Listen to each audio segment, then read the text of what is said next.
Hello, Sophia. Congratulations on India Sweets and Spices and a big welcome to the channel. Thank you. Warned you, we hit a whole bunch of things as we paved the way to your latest project. And, I got to start with the basic one. I got to start with, position number one here, which is basically what's the movie, the show, the performance, personal experience, you name it, that first made you say, I have to be an actor. Ooh, I started dancing when I was a kid. I've always loved performing. Acting's always been the forefront of my actions since I was 8 years old, not really sure why, like besides the fact that I loved performing, it was like a very in the moment thing that I sort of relished. But I wanted it to be more than that. And I think that representation is I fell into that sort of when I started on Grey's Anatomy and that avenue of acting. And I found it really rewarding, so I would say Grey's Anatomy was when I really established who I wanted to be as an actor.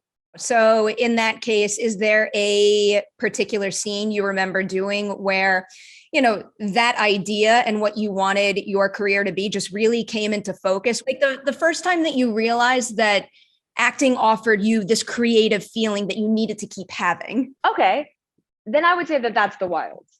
The Wilds on Amazon. This is the first time I played a character that I feel like was really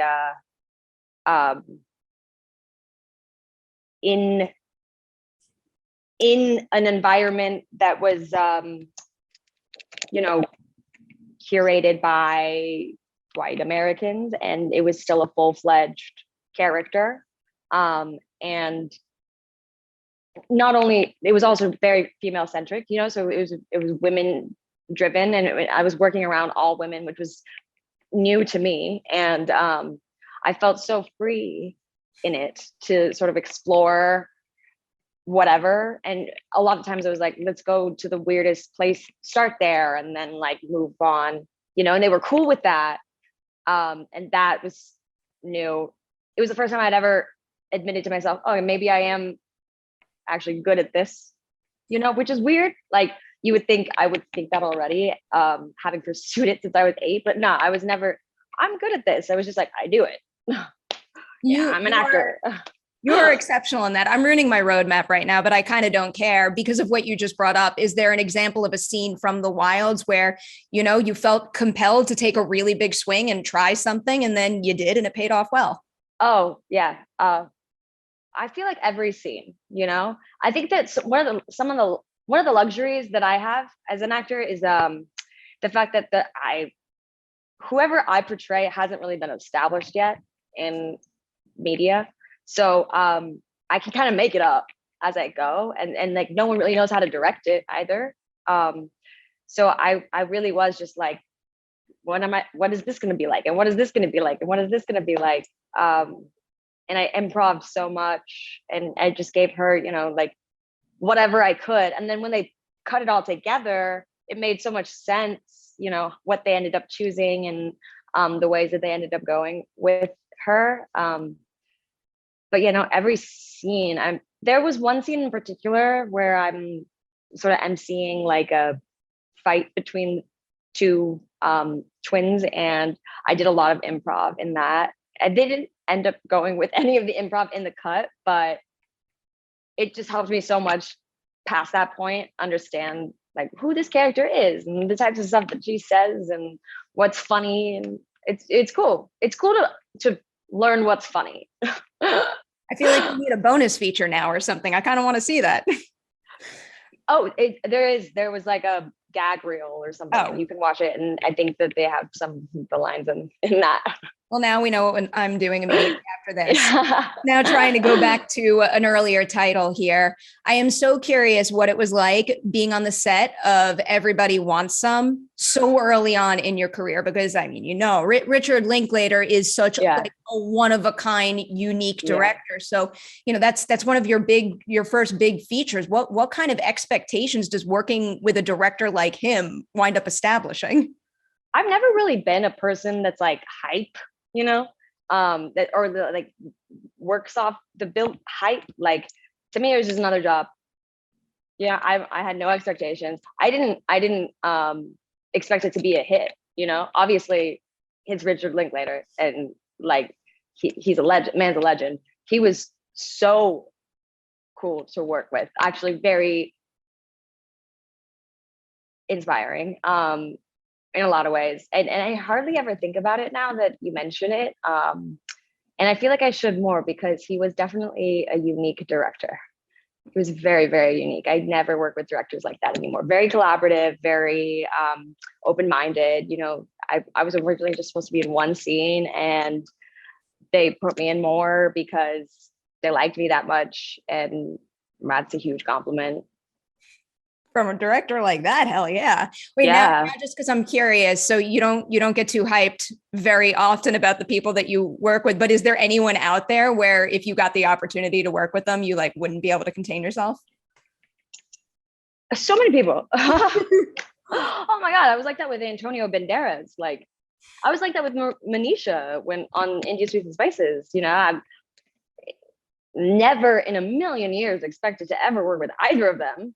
And just the opportunity to was like, I mean, great. I don't have like posters of them up on my walls or anything like that. They're not like the one, like Meryl Streep would be, because she's iconic, but that's also because I've like studied her, like Manisha and Zorro, like ultimate, one of the best movies. And that was, he one time whispered to me one of his Zorro lines, and I didn't realize like that is what I needed to hear. I 100% understand that. Let's talk a little bit about going from Grey's Anatomy to The Wilds, because Grey's was your first experience having a long run on a very big TV show, but you still weren't a main character on Grey's. So was there anything about your experience working on Grey's for an extended period of time that wound up coming in handy when you hit the set of The Wild and you were one of the leads of the show there? Yeah, really just like the mentality of it all. I, before Grey's Anatomy, really just worked on young Hollywood type projects. Everyone was the age they were on The Wilds. Grey's Anatomy was the first thing that I did where it was established actors, but established, it's just a well-oiled machine. It's the same crew year after year. It's been on for 25 plus years, and the mentality that everyone had was they just treated it like a job, like a 9 to 5. They showed up, they did the work, they went home, and that was their home. That was their life. When they got home, that was their life. And I wanted to transfer that mentality. It's harder when you're on location. The Wilds filmed in Australia and New Zealand, but it's still like, okay, this is my job. And then I have my life, and I don't want to get it mixed up, because then both of them become really hard. Work-life balance. What is that? I have no idea what you're talking about. Yeah, no, they don't care about your problems on set for a good reason. Because they're trying to get the job done. If they cared, we would never get it. We would never get it done. But it's lonely. It can be lonely. It can be, because you put so much into work, especially on a job that's heavy, it's hard, a lot of content. Yeah. So speaking of some of the heavy emotional beats on The Wild, I love talking about the value of a good scene partner. And with all that type of content in the show, it feels like it is of the utmost importance to have a supportive scene partner 100%. On a show like that. So Can you think of an example of a time when, you were having a hard time maybe accessing a quality of your character, but it was another actor on set who helped you get in touch with that part of her? I haven't had that experience with an actor. I mean, I have, but without being said, I feel like I love picking up nuances when I'm in a scene. It's my favorite thing to do. If someone's giving me something that I haven't seen before, I want to react to that. And sometimes I feel like if I'm having a hard time with finding what's natural or real in the scene, just seeing what the other person's doing and how they're reacting, it tells me so much information on my character's motivation. And I want to be able to fit their perception just as much as I want to fit mine and convey mine as well. It's always tricky though. It's always a dance. There was one time when I just could not get a line. There was a line that I just could not remember it. And I realized it was because I didn't believe it at all. I didn't believe that she would say it. I thought she would make it way simpler. But then one of the producers, sort of explained to me why she had made it wordy like that, because she hasn't really fully come to terms with what she's saying. And that then all of a sudden it just clicked. I was like, okay, now I can say the line. Do you mind if I ask what that line is? It was in the second season.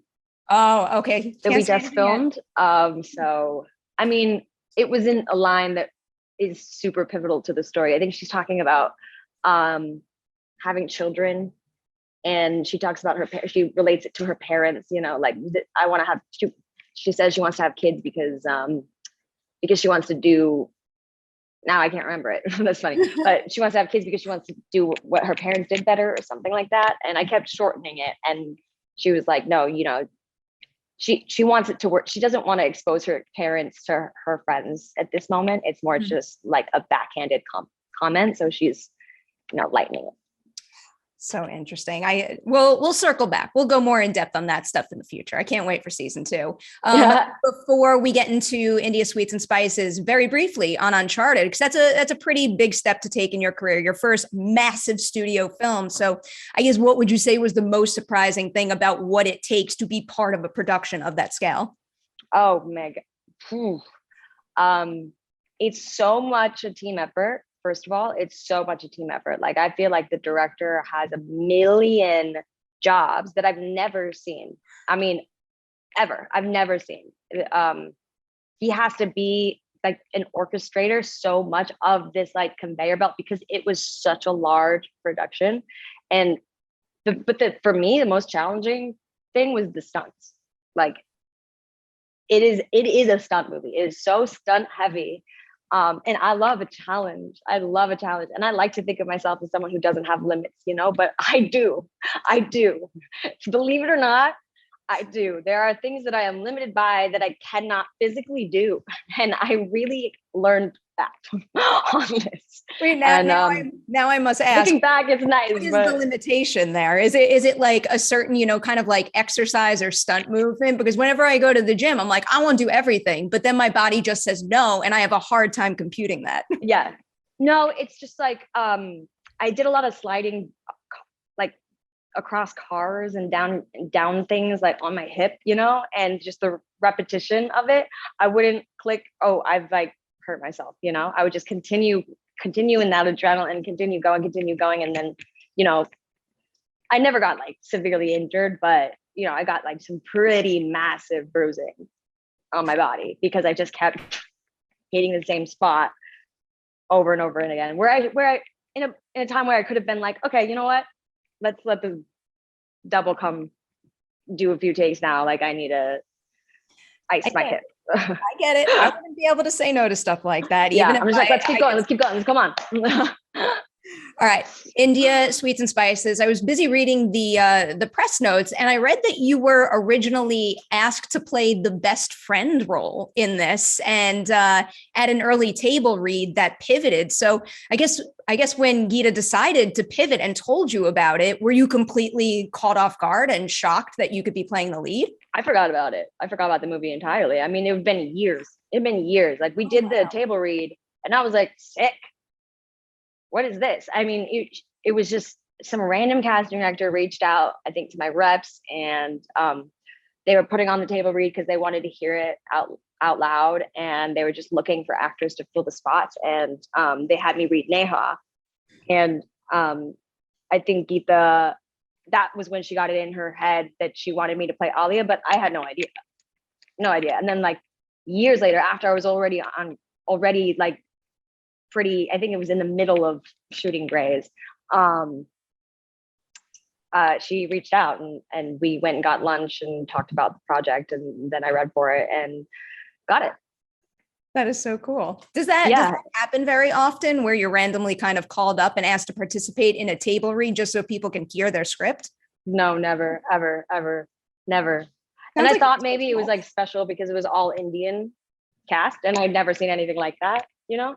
So I thought maybe, oh, okay, like it's a specialty project. I'm clearly, I'm Indian, so I would fit in that. Yeah, that makes sense that they would call me, even though they don't know me, to be in it. But no, that never happens. Mm-mm. That's Especially not like then to go on and film the movie, to be the person actually in it. That's so rare.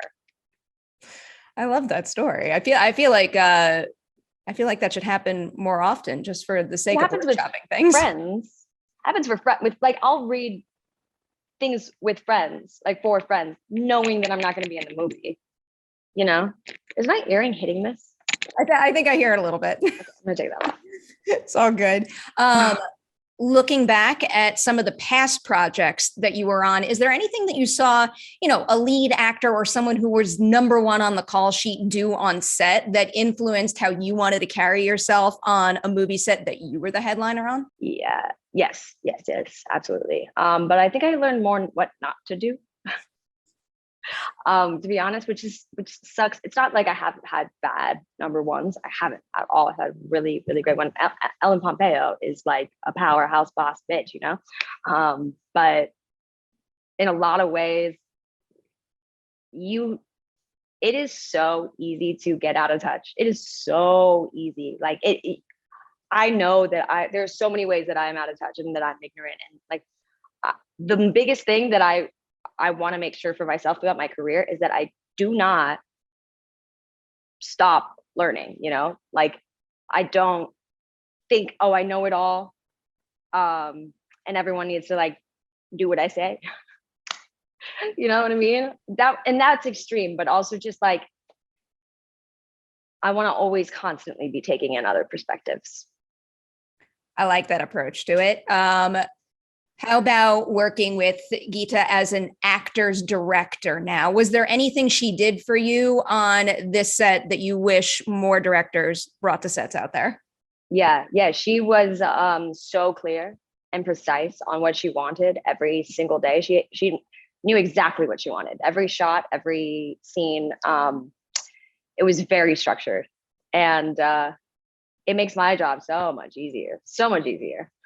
Because I see myself as like an orchestrator it's her vision at the end of the day, and if they don't have a clear idea of what that vision is, then it's not, I don't think it'll be good. In my head, I'll be like, oh, okay, let's see how this turns out.